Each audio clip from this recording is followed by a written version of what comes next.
All right, we are live for the most anticipated event in the humanoid bot industry this year.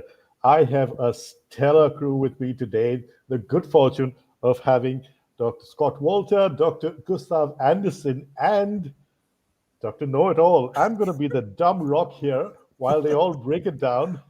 I'm in hallowed company, and I think the perfect company for this brilliant reveal, sorry, of what are we looking at? What are we looking at? We are looking at Figure 03. This is the most hotly anticipated. Oh man, I am so excited. This is really something. We see his figure behind that the frosted glass is going to come out. Whoops, there he is. We have the reveal, ladies and gentlemen, and you're seeing it here with my expert guest. Let's break it down. Who's going to go first? Well, I guess we need to make the introduction. We're now the Robot Mafia. Hey, we are. We're the Robot Mafia. Yeah, Nice. and, I need one. I need that. Normally it's rock, paper, and then scissors. Yeah. And now with Dr. Know-It-All in here, well, I don't know. I guess it's the Robot Mafia.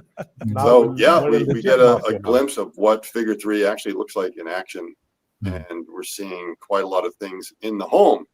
So we're going to have to go through this step by step. And Royden, I'll let you decide where's the first place we should stop and ask questions. Should we start with the charging that we just saw, perhaps? Yeah. Actually, can I start with at the beginning? Let me start with an overall take. Because I had sort of a big picture take when I looked at this, and this came from yesterday when people were like, "Why are you giving him clothes and everything?"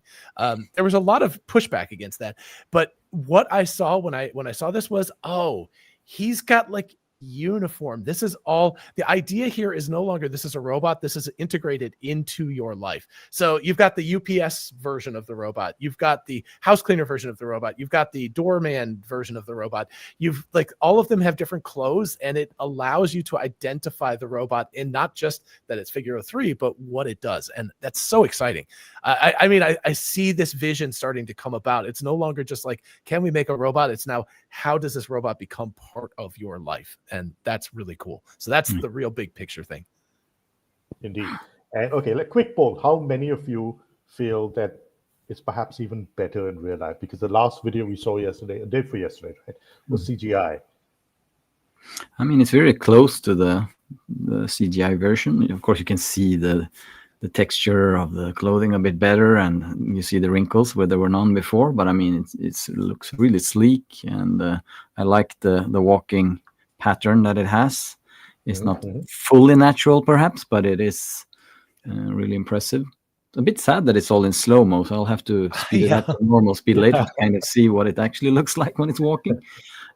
Here in the beginning of the videos, they kind of do the same mistakes or tricks that we've seen before with having the items already in hand and kind of handing it over, not actually showing it picking up, but it comes later. So they got us covered further on. Yeah, and I see some homage paid to 1X Neo and Optimus in the way that they've shot and edited. Okay, pause it right there. Pause it right there. Yeah. Okay. Now we get real time stuff. So yeah. Yeah, I think the reason why we want to pause right there is that we all know it has inductive charging in the shoes. Actually, I don't see that in the real one. I was actually looking at the real feet, and I don't see that. That was in the there is inductive charging in there. What you're seeing here is that the normal way of charging will be on a stand. Right. And it wasn't very obvious, but when you had the close-ups of the torso area, the underneath part of the torso, you could see where there's a couple of outlets. So that's what it's doing right now. It's charging in the normal manner. It's not using inductive charging. It's hanging on there. It actually gets rapid charging that way. And then the idea is that more in a factory setting, when you would need it to be charging in place while it's doing an operation, you would have inductive charging mats. So it's not like the entire floor of the house right now is a large inductive charging mat. So that's where the stand is, and I think that clears up some questions everyone had about is it only inductive? Right. And I think for anybody who has a phone with the key charging thing, you don't use it. If you have a plug and you want to charge efficiently and quickly, you charge with the actual physical Exactly. plug. Exactly. So there's always two ways of charging. Great. Yeah. And you'll notice that I think many of the other bots, they're kind of being suspended more around the shoulder area when they go to their charging ports. And you'll see in this case, it's right in the torso area, the waist area. Actually, Royden, can you go back just a teeny bit there? I noticed that they riffed on the Tesla thing of photons to outcomes or out. Yeah, now it's pixels to actions rather than photons to actions. But yeah, they couldn't repeat exactly what Tesla had said about their cars. But that's important here because look at these long horizon tasks. I'm assuming what this bot was told was clean up the living room, and it's cleaning up the laptop, cleaning up the cars, the toys, the things like that. So, that's Brett just said, just read an X post that he said, none of this is teleoperated. This is all, all autonomous. Autonomous. I assume using Helix because it says it's using their Helix thing, which is their brain. Yes. So these are, if this literally is, and unfortunately, there's only music in this. There's no actual text or no actual audio of people speaking because it would be really cool to hear somebody go like, hey, clean up the living room. And it just does it in a single shot, And this is cool, too, by the way, that it's cleaning up the mess, like the whatever popcorn or whatever that is. Yeah. And you can really see it squatting down quite far so it can pick things up. Really a deep squat. Yeah. Is that like your horse? Remember, Gustav, you were telling us about the horse stance? Yeah, similar. You would need a wider stance to get the kung fu move. Stance, so I don't know if we can do that really, but it comes down far enough. We don't really see it picking up like a piece of cloth or something from the floor, something really thin. The pillow playing with water. Oh. Yeah, that's also impressive in its own right because there's a lot of electronics in there. So, including the camera on the palm. So, I mean, clearly, I guess some sort of IP rating, 5 or 6 or something like that. Yeah. So, and right there, if you freeze that for a second, you get kind of an idea of why bipedalism makes sense versus necessarily having a wheeled vehicle, because he needs to lean in. Yeah. And it's a little bit trickier where some of the wheeled vehicles get bumped up there, and depending upon how they bring that torso area up there, it's a little bit harder. So you see leaning forward to be able to get the activity done. Whereas a wheeled vehicle might actually force everything to be further back. And this scene also kind of shows that the hand is perhaps not the most humanoid dexterous hand, but it uses some tricks to get the plate up from the table that works well. I would have wanted them to pick up the MacBook from a flat surface and not the couch. It's kind of cheating by pushing down. Yeah. Good grip. It would be nice to see how we would do with that on a flat table, but I'm sure it'll have some tricks for that as well. Right. Yeah. Okay. This is important too, by the way. Pause on this when the text comes up. It's about to come up here somewhere. Right there. Strong transfer from Figure 02. That's important. So they did a lot of stuff, and we saw Figure 02 in Brett's house with his kids, like doing the laundry. And here you can see that. And this is the same laundry room. So either he brought his kids up to this facility, or this is Brett's house. Right. Which is possible. But I mean, the cool part here is that we're seeing that you don't have to start over again when it comes to training. They're able to transfer the learning from 2 to 3, Figure 2 to 3. And then also very cool to see the entire laundry process because it actually puts the little soap Tide pad in there, presses the start button, all that stuff. Yeah. So this transfer part, we got some comments for that about the Kung Fu training when we said, why are they spending time training the present Optimus when number 3 will come soon? And hopefully they have the same strong transfer of training data, which you would expect, I guess. This is very cool, by the way, because it's reaching into the shelf. Those Tide Pods are very, if you squeeze them too hard, they pop. Yeah. And it's also able to identify which of the little receptacles it goes into because there's the fabric softener. There's the different things. So Scott, is this where the camera in the palm comes in handy? They wrote that on the homepage. It said, while reaching into the cabinet, you need the camera to see what you're doing. So it's superhuman in that case. Like we can't do that. If our hands block what we're doing, we can't see it. It looks as if it's reaching behind the object in front on the shelf. So, and it's pretty dark out there. So, Scott, again, coming back to you, is we were talking about this. does the camera on the palm have a little light around it? Yes, Is it lit? it seems to be surrounded with a little halo light Mm-hmm. with some LEDs on there that we were able to see in the pre-release video. So that will help them be able to see in dark areas. Yeah. All right. Can we start a campaign to maybe get Brett to give humans that capability Yes. as well? Yeah. Just like right here, just Oh, like it'd be pretty Logan's cool. Run. We want our little stars. Also, does anybody have a theory of what the little LEDs in the fingertips are for? I think it's probably They seem to be sensors. So looking at the white paper, they have built their In-house? own touch sensing. They looked at everything in the market, and there was nothing that they felt met the requirements of durability, reliability, and the precision that they needed to have. So they built their own. This, by the way, super impressive. Also, I remember when he folded towels, people were like, "Oh, it's just towels," but T-shirts. You know, it's getting more and more complex. These T-shirts are pretty hard to fold. Now, when it can do a full bed sheet by itself, that's the. I still can't do a full bed sheet on my own. The T-shirts need to be a little bit flatter. I mean, they are folded, they're making a stack. They're all at about the same level. I've yet to see any super nice flat T-shirt. Yeah. I'd take it. But I mean, also consider that the cloth is not a rigid object. It's flexible, malleable, and that's a T-shirt or something on the bed again, which is not a rigid support. Right. And here's to your comment about. Yeah, so that's what I was talking about. You've got the doorman uniform, you've got the UPS driver uniform or whatever, delivery driver uniform. And some of these uniforms, it looks like they're covering. I don't know how they're ventilating him, because especially that doorman uniform looked very, very complete, which makes me wonder about how they're venting. There's a lot of. Oh, by the way, Scott, I think I saw some sort of an option for venting in the hip. Can you confirm that? Yeah, the hip area, there's a pretty large vent down low. Okay. And the question is, how open is that collar that would allow it? Because our suspicion is that maybe the air is being sucked in from below and then comes out towards the top, which would make more sense. Otherwise, it would be kind of pulling the fabric onto you. Yeah. So the doorman costume was not the Star Trek Academy jacket, sadly. Yeah. Hey, but all you have to do is get I'm sure a costume designer or somebody, all they have to do is give them the specifications and they can whip one up for you. So you could have, that's true. You could have Commander Data actually in your house doing your chores. So yes, it's kind of more than likely. Yes. Okay. So about the hand cameras, I'll just read this from the website.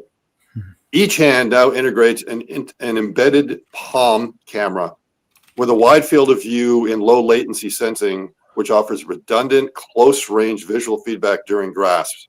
These cameras allow Helix to maintain visual awareness even when the main camera is occluded, i.e., when reaching into a cabinet or working in confined spaces, and enable continuous adaptive control in real time. Could you pick up the white paper, Royden?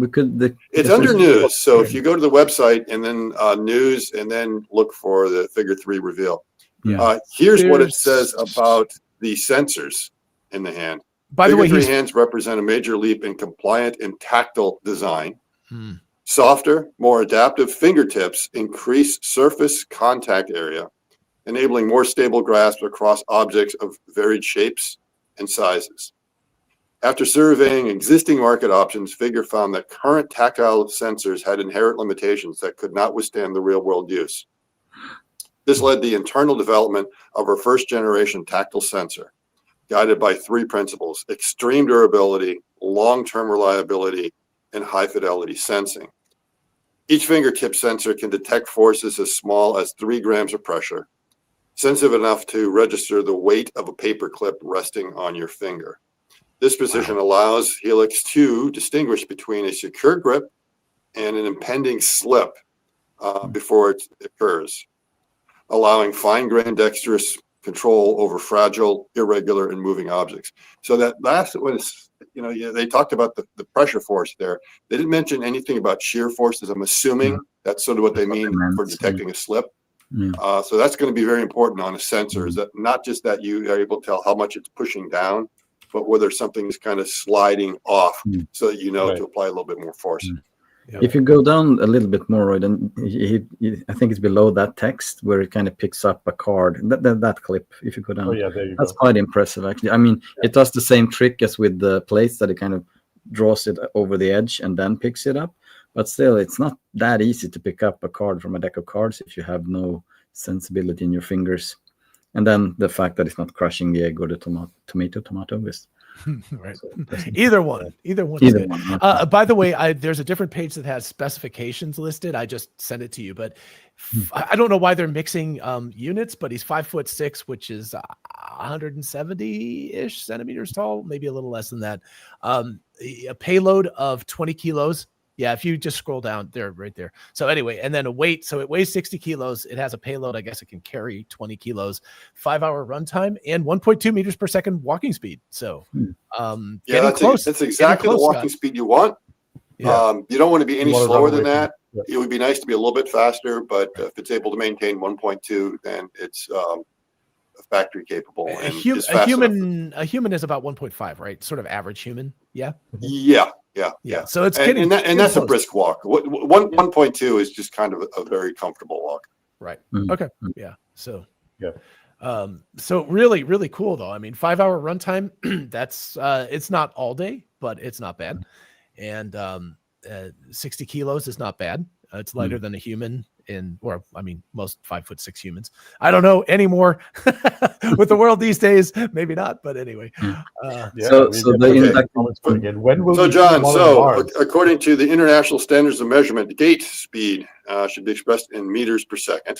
Yes. Okay. Collectively, the range for normal walking speed for adults is between 1.2 and 1.4 meters per second. So it's on the low end, but that's still I mean, that's impressive. And it actually, Gustav, I wanted to ask you about that because the gait of this bot here, I always called it the toddler with a poop in its pants. The original ones, they kind of squatted down and walked like they and they're getting straighter. It's still not perfectly upright, but very, very close to it now, right? Yeah, I think this is one of the better ones we've seen. I mean, Optimus is still 2.0 or 2.5.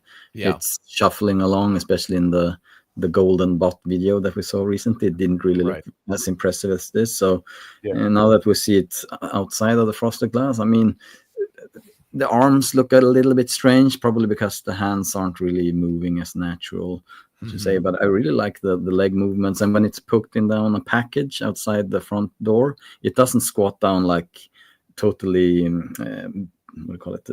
There's not a mirrored stance. Symmetrical. Symmetrical. It's symmetrical. It was slightly different leg movement. So it looks impressive. And as Scott mentioned yesterday, the shoulders look very natural and on a slim individual at least.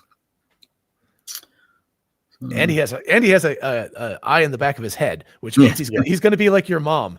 He'll always know. If you try to get away with something behind him, he'll know. Scott, so the charging speed is 2 kilowatts. Yeah. What does that mean for the battery size? What's the battery? Yeah, that's a good question. What does that mean? So, and also when it comes to the gait, while you're doing the math, which I can't, so it's not really rotating its torso very much. So I think that gives the impression that it's not totally natural. So the shoulders don't go forward and back. But how far forward do you think it can lean? Good question. So it's some of the picking up things. It leans quite far forward, I think. But standing straight and leaning, I'm not sure how good we balance that. Interesting. Do we know anything about how quickly it charges from 0 to, let's say, 100? Yeah, the speed is 2 kilowatts. Uh-huh. And we don't know what the battery size is, do we? Yeah, it must be like the similar size as the others, because when we saw the BotQ video of the production of the battery packs, you could count the number of batteries in there, and I think it was maybe close. It might have been just a little bit less, so it might be slightly smaller than the other one. But I think it's somewhere around 2 kilowatt hours. So that means a full charge at that rate would be, it would take about an hour. Okay. Yeah. Okay. So that's not bad. I mean, you're getting a 5-to-1 ratio in that case. Yeah, You it can work for probably 5 takes a hours little bit per- longer because you can't charge it Yeah, at you the have to- maximum speed unless that's like the average.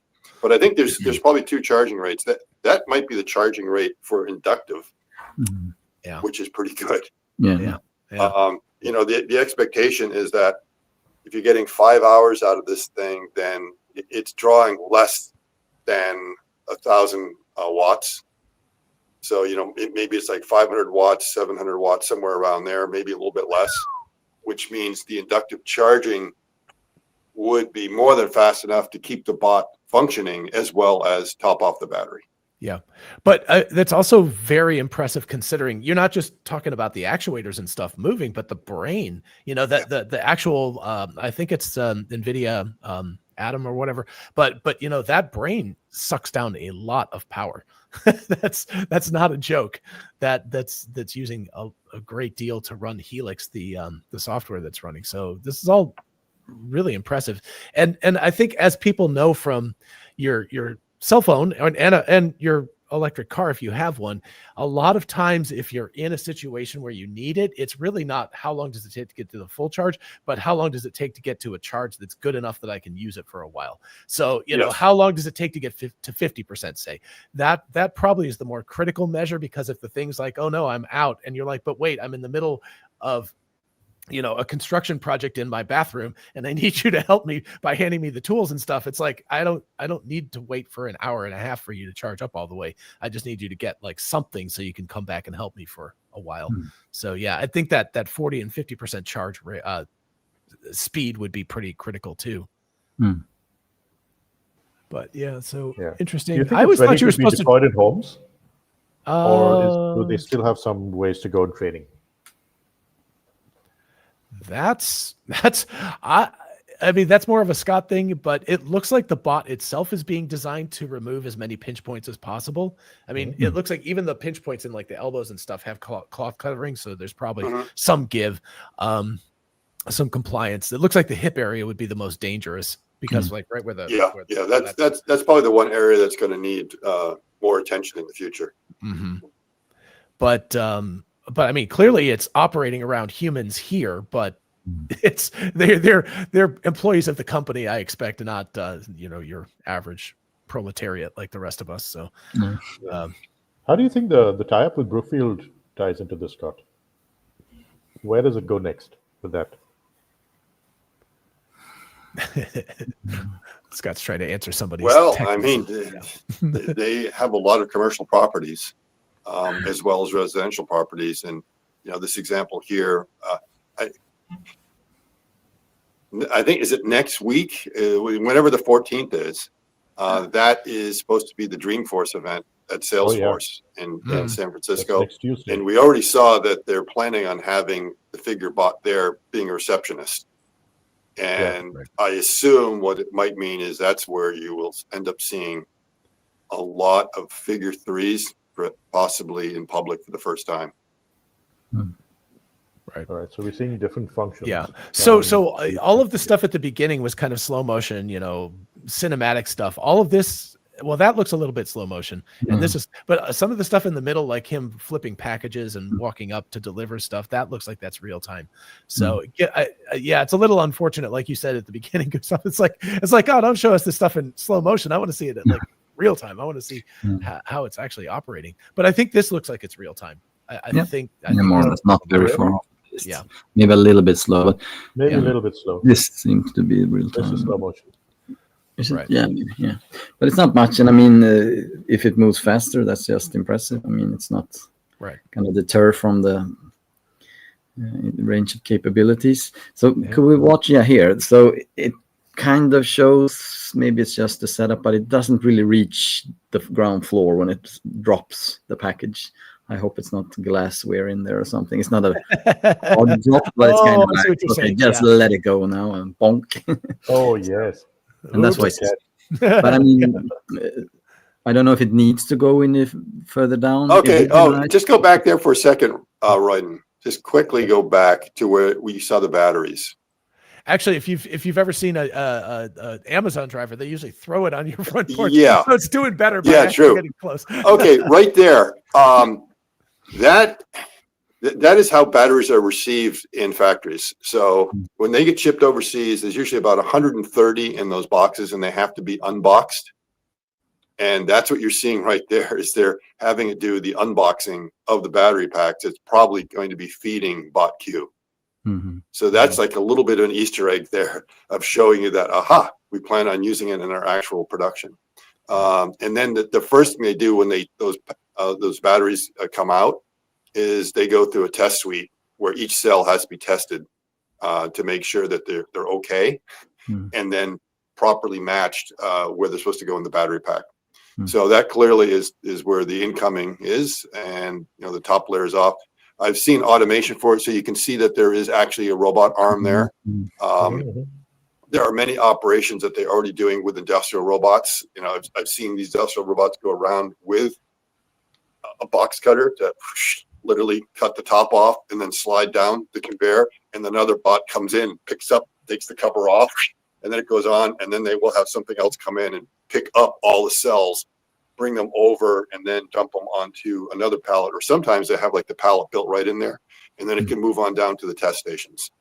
And so it looks like they are thinking about automating some of those steps already in their production hall. Okay. So let me ask you this, Scott, because you know this much better. Why if there are already industrial assembly lines that can do all this stuff with just standard robots, why do you need a humanoid at all in that situation? Okay. So, I mean, part of it is the throughput rate. In many cases, I was just kind of surprised how much footprint in the factory was being taken up just to automate the unboxing and the removal of the batteries that were coming in. I mean, I could not believe all the steps that were involved in everything on what seemed like a very simple process of just like opening up the box and then getting these things out. Yeah. This was for an automotive OEM, not the one you're thinking of. The obvious one. So in that case, the number of batteries that's going through is very large. Okay. So you need, maybe 10 of these boxes just to fill out like a normal battery pack in a car. So you're not producing as many of these bots as you are cars, because they're talking about initially scaled for 12,000 bots per year. Up to 100. So 12,000 bots per year, and divide that by 3, that gives us 4,000 by 400. Okay.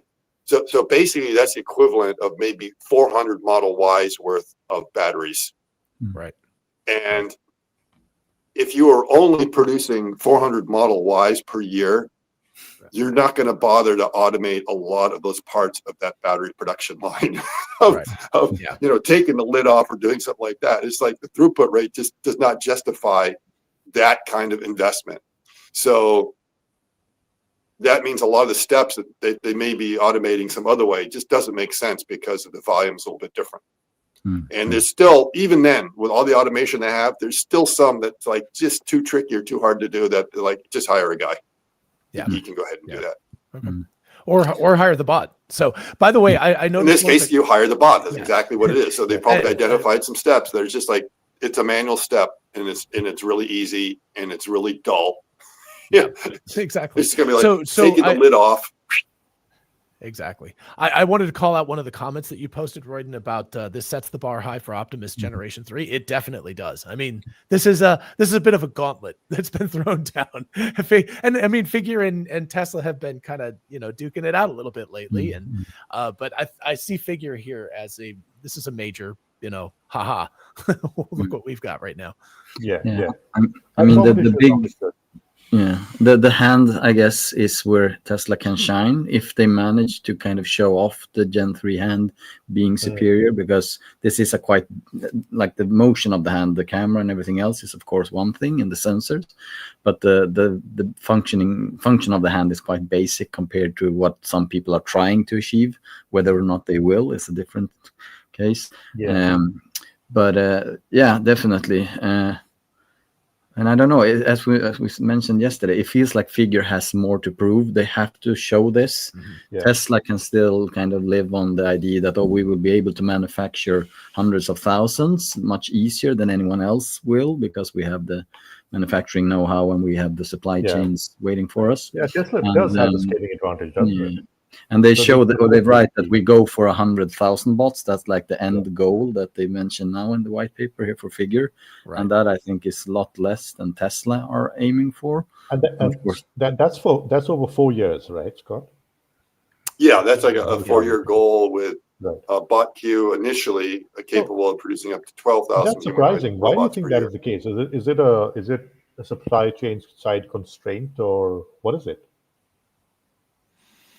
Yeah, could be all of the above. So supply chain will be part of it, and the other is just like how much square footage do you have in your factory, and how much automation you're trying to put in there, and whatever the manufacturing bottlenecks are going to be.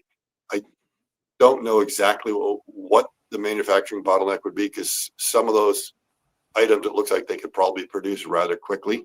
The bot queue simulation of showing the battery pack production, there were some steps in there that were like over a matter of seconds. So, it's like, well, that's not going to limit it. But there could be other steps that, maybe final assembly steps is a little bit more tedious and just take some time. So, even here, that a lot of what's going on is heavily automated. And you can imagine them being able to easily produce, full battery packs in the order of just a couple of minutes. Right. It does sort of beg the question. I agree with Royden. Like, 12,000 that's almost at the level of artisanal creation. Like there's you move from that, hey, we're going to build each one sort of by hand almost, to it's not quite that level, but it feels a little more like that than mass production. But yes. So it's kind of it's an interesting number, because that's what 1,000 a month, which translates down to just on the order of tens per day. That's not that many robots. It comes down to be, for 10,000 bots, it's 48 per day, 5 days a week. So that's trivially easily, it's like, well, just bump it up to 2 shifts, work the weekend. And so you're able, and it comes down to a rate of something like 6 an hour. Yeah. So every 10 minutes, one of these has to come off the line. Right. At one shift. Yeah, exactly. So you double production just by doubling the number of shifts. And you're right. When you're around 10,000, that's like right where you're between how much do we just do manual and how much we just decide to go ahead and start to automate. Right. And a lot of times the automation you're putting in is because it's a form of quality control. Making sure the parts really come out right. But what that means is that while there's a lot of things you can automate, there may be a lot of things right now you can't automate. And that's where like maybe a lot of fine assembly that's going on just takes a little while for technicians to be able to put everything together. Yeah. By the way, I love the creation of the head there, the injection molded plastic, and then the buffing it out and all that stuff. So drilling of the camera hole. Yeah, exactly. Yeah, it's pretty crazy. I don't see any problem with demand for this bot, even at the state of accomplishment that it is. And Gustav, you were talking about the hand. You're not too impressed by the hand. The hand is where the mind meets the world. And but I mean, it shows that it can do a lot of things. Yeah. And it is. Is this that 80% of the 80-20 ratio we keep talking about? Low-hanging fruit. And I mean, they can always swap the hand out in a few years if they come up or find a better design that someone else has perfected. Then they just adapt a version of that, I'd say. So get the product out there. Yeah, and again, gather data. But I think the really interesting aspect of it is that they've put a lot more stuff in the hand than most other companies. The fact that they've got a camera in the palm, the fact that they've got some sort of light and touch sensors in the fingers, those are clearly Figure has been thinking about this. They didn't just copy what somebody else did and said that's good enough. They're like, why? You can see here in this shot how big the hands are compared to the size of the body. It's like there's like giant hands, but so but still, it's only 5'6". So you're looking at maybe like a basketball player size hands, which should still be able to operate most machinery, get into what spaces you need to. So that's what I hoped to see. Kind of, will it power tools or it's not really handling tools in any of this. It's just moving stuff around, washing them. The dish, manual dishing of with a brush. But otherwise, so that would be the next step. Like what can it do aside from moving things? Right, and also really interesting. You think about the public perception that they're putting on this release video, very, very focused on the home, very focused on the consumer. It's striking, it's really striking. They're not showing it over and over again. Maybe that's because Figure 2 was already working at BMW and they didn't feel that was necessary. And they're trying to, but if you're only planning on producing 12,000 robots a year, you don't really need to go to the consumer market. So why, because the consumer market is the hundreds of thousands of robots a year. It's that sort of scale. So it's like, I thinking about that, why is it so focused on the home? It's certainly, I emotionally connect to it much more, right? If I see something moving batteries around, I'm like, yeah, whatever. If I'm like, oh, it just folded closed. So from a personal perspective, I can see why it matters, and maybe that's all it is. Maybe it's just an emotional connection for us, and it has nothing to do with what they're planning to do with it. Yeah. Yeah. I mean, having said that, they do also show a good amount of functionality. Sorting items and other stuff. And well, I mean, there's a lot of criticism that they don't show. They didn't show the full sorting video, and then Brett came out and showed an hour-long video. Right.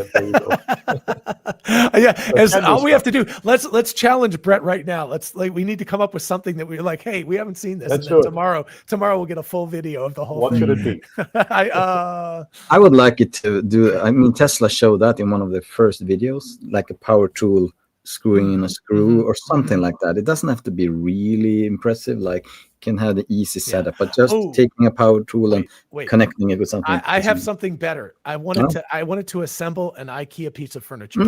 I wanted to be able to look at the instructions, get that stupid little hex wrench thing that you have to use.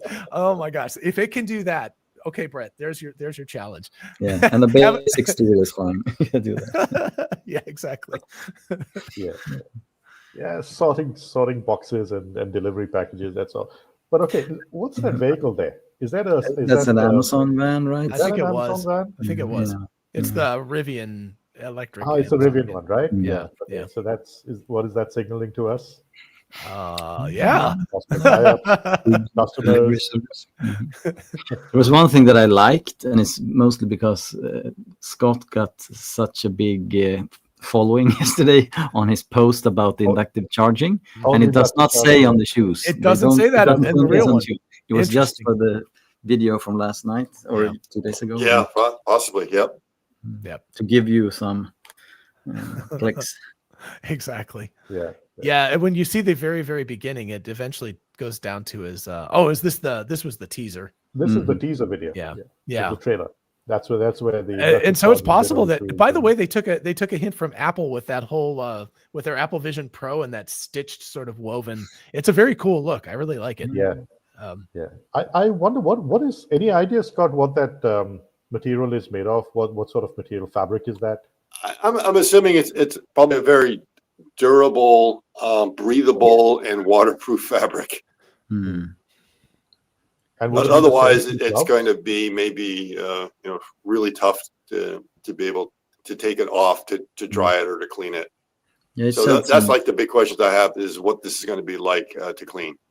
It said that it would be easy to remove without any tools in the white paper somewhere. Okay. So that's promising. And the glove seems like it's prepared to kind of be removed with that latch that they're showing. Yes.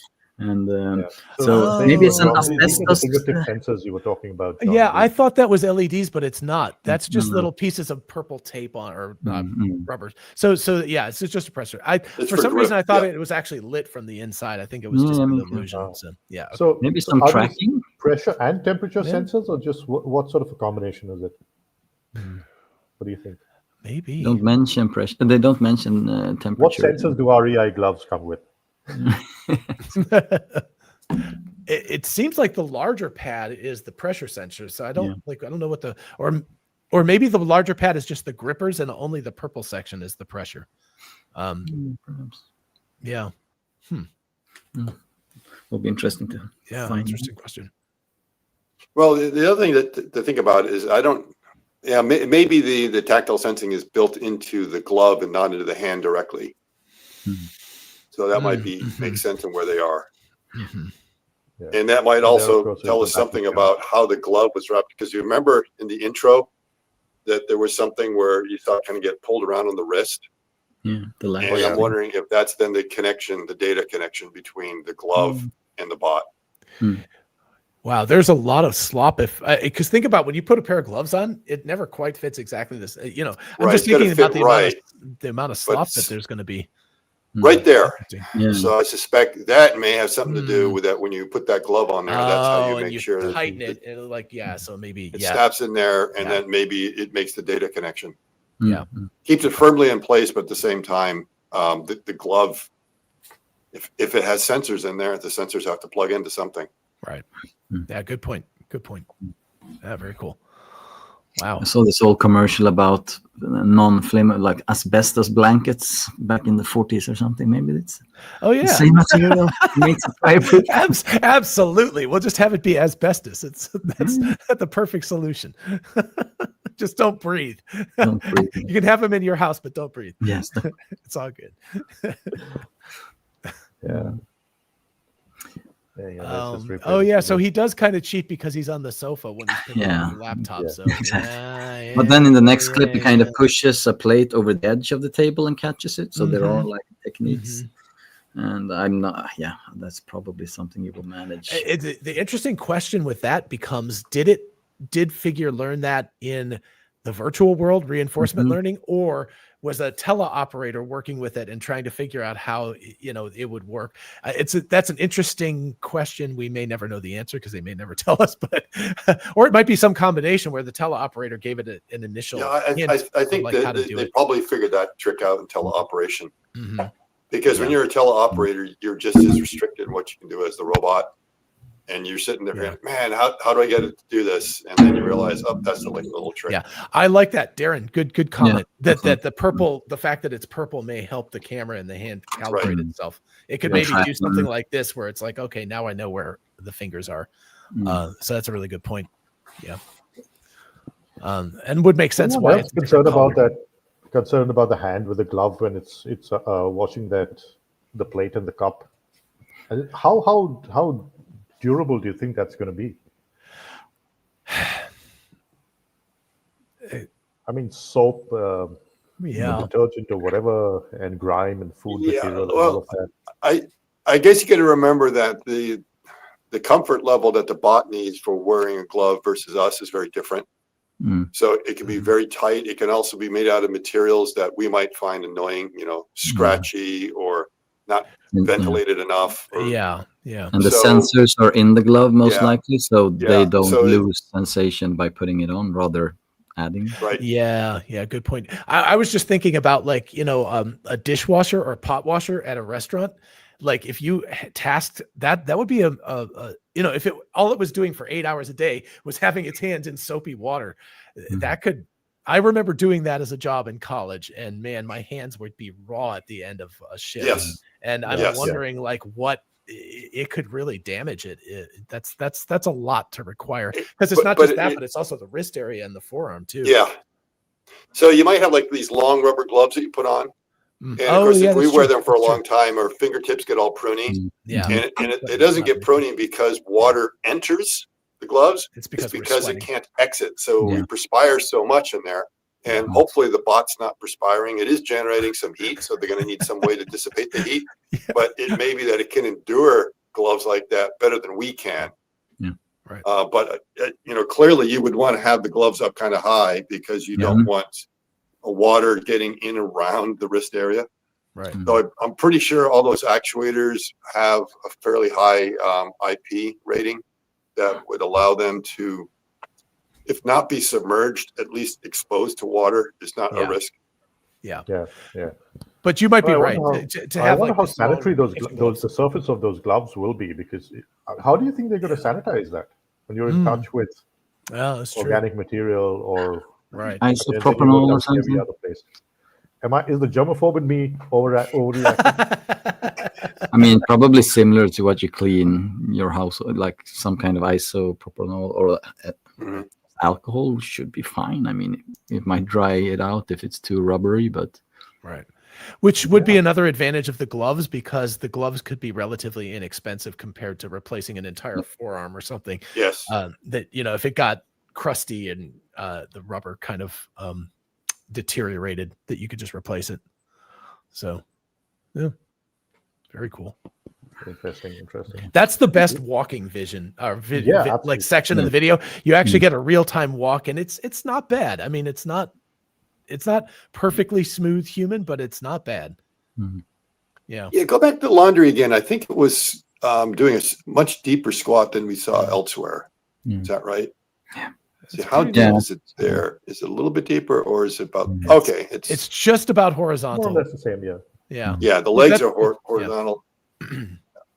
And is it resting on its heels? Let's check that again. I think it was probably on its heels, tippy toes, not using the toe box. I think it was on his tippy toes there at one point. Was he? Yeah, just as it kind of bends back down as you come back in. Yeah, right there. Okay, so you see, that's the huge advantage of being able to have that. We probably remember the 1X video from a week and a half ago, where Neo tried to go down and his heels were planted, and it was like a real struggle. He ended up having to kind of spread his knees out wide and came down to be able to reach a t-shirt on the ground. Right. And that's really hard to do on your heels. Yeah. At least for us Westerners. So it's you can kind of get, but if you're able to go up on your toes, it's a lot easier to get that deep squat. Right. So that's one of the advantages there. So you don't have to be able to get the super. Are you saying Figur's been trained on Asian data? Are you being racist, Scott? Saying more flexibility. More flexibility. More I think it gets some yoga. It's about flexibility. Yep. I'm sorry, guys. I have to drop off, but great talking to you. I'm going to have to relatively soon too. But anyway, goodbye. It's good talking to you, Gustav. Yeah, thank you. Royden, if you just Always rewind this a little bit and play it back, I think you'll see him rock up on his toes. It's kind of hard because they're coming right around the corner of the room as he's doing it, but I think you'll see it if you watch it in live. And not here, but it's the next one. I don't know. Actually, it might still be on its heels. So I thought you could see him on his toes. It seems like it rocks up just a little bit, but it's not like, not like a ballerina or anything. No, not a pirouette, but you can see that the toe box is flexed. Yeah. And the heels are not planted. Yeah. So but you're right. If you engage the ankle as one of the joints, that allows you a lot deeper flexibility in terms of getting down there. Yeah, I mean, it's interesting because it's not like it's really rising, but it looks like the weight is coming off of it, which is effectively the same thing. I think it's just a movement, a flex at the ankle joint, which is what I was alluding to earlier when I asked about how much forward it could lean in the standing position, or even even like this. And that is an interesting question. I mean, if it's pushed from behind, before it takes a step forward to balance itself out, it's got to have the ability to lean a bit. Yeah, maybe not as much as Michael Jackson. Well, actually, they kind of cut around it though, because I was hoping you don't really see it quite get up. Maybe when it picked up the laptop, it was pretty squatted there, and I think we could actually see it stand up there, because you're right. You kind of have to lean forward a little bit before you stand up. I think here they cut, and so you don't really get to see it that well. Maybe I'm wrong. It's hot take on. Okay, now that I'm looking at it in higher resolution, it looks like he is flat on his heels in that one. Yeah, I think so. So it doesn't look like he actually he stands up very, very flat. There's not a leaning forward standing up motion. Yep. If you go back to right where he stands up after it stands up after.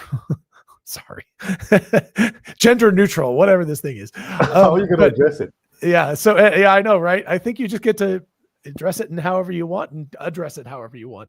So if you watch the way it stands up, it's very, very vertical. See, that's not the way a human would stand. We would stand up on our toes a little bit more and lean forward somewhat. That is a very, very straight, upright, standing up motion. So a lot of weight on the heels, which is interesting because humans don't do that. I'm pretty sure because we don't want to fall over backwards. we would always prefer to fall over forwards than backwards because you have a lot more protection falling forwards than backwards. So interesting that it makes that kind of adjustment. Yeah. But of course, then again, I mean, we're talking about a bot, and I think it's you know it's so easy for us to compare it to. I mean, when you look at biomimetics and biomechanics, and it's a humanoid bot, so it should be like a human, but it need not be restricted to the biomechanics of the human body. No. I mean, neither in the hand or in the arms or in the torso or in the legs, for that matter. Well, I mean, just take, for example, the fact that there's a there's a camera in the hand now. You know, that's biomimetic, but not completely. And then, of course, there's a camera in the back of the head. To the Iron Man rockets in the hand in the Iron Man suit. He's going to be flying any day now. So yeah, yeah, forget it. That's what Optimus will do because Elon's all about hovering stuff. He's going to put rockets in the hands instead, and so it'll be able to hover. So there we go. I have to leave very shortly. Sorry, folks, but it's been fascinating talking about all of this stuff. I really enjoy it, and I have to get ready too. Yep. It's always a pleasure to hang with you guys. Yeah, exactly. Thank you so much, Dr. Know-it-all, Scott Walter. Pleasure having you, and Gustav Andersson. I had 3 doctors in the house today. There you go. Yeah. Am I lucky or what? My viewers lucky or what? Yep. Cool. So Gustav is gone. He's the hand surgeon to the humanoids. Exactly. Yeah. Someday he'll be a hand surgeon to the bots. I know it. They're going to ask him. They're going to start asking him. So there we go. All right. Super. That's it for now. Thank you, gentlemen. Thank you so much. It's been a pleasure. Cheers.